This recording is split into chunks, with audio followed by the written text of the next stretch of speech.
Right, we've got Mandy on the line next. Hi, Mandy.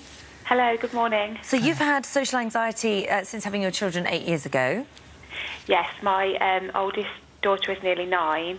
I don't ever remember feeling like this before having my children, and mine's... I've recently been diagnosed with general anxiety as well. Right. And mine is around going anywhere with them that relies on public transport, or driving on a motorway, or going anywhere that could be crowded. It's that fear of something happening, not being able to get where we need to be, something stopping us from getting back, and I honestly don't know what the trigger is.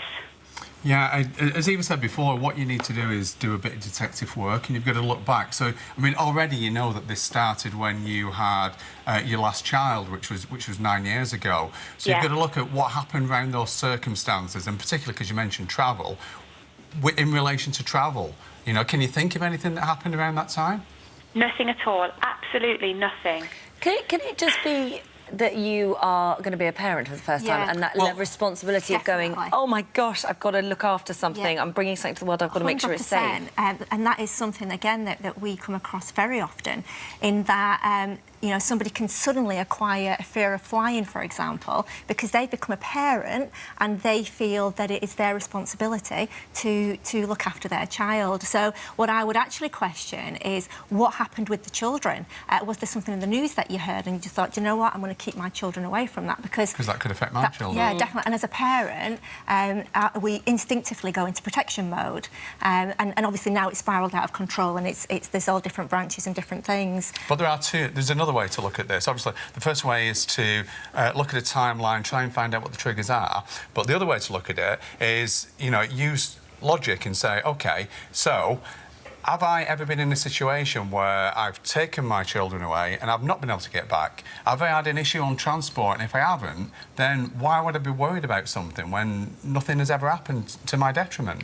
Yes, and Mandy also goes on to say, I don't take my kids to play centres as I fear something will happen to them.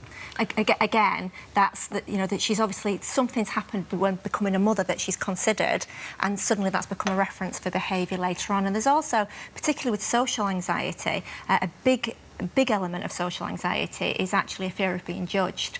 So becoming a mum, are people watching me? Am I doing something wrong?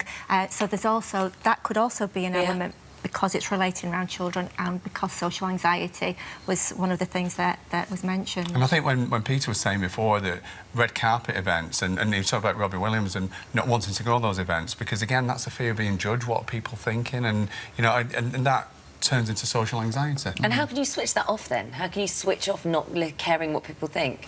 The thing is to gain self-confidence. So if you've got low self-esteem, then you will invariably really worry what other people think about you. And the best way to get over low self-esteem is to actually look around you, see who loves you, and then try and see yourself through their eyes. Ask yourself, why do they love me? What do they say to me?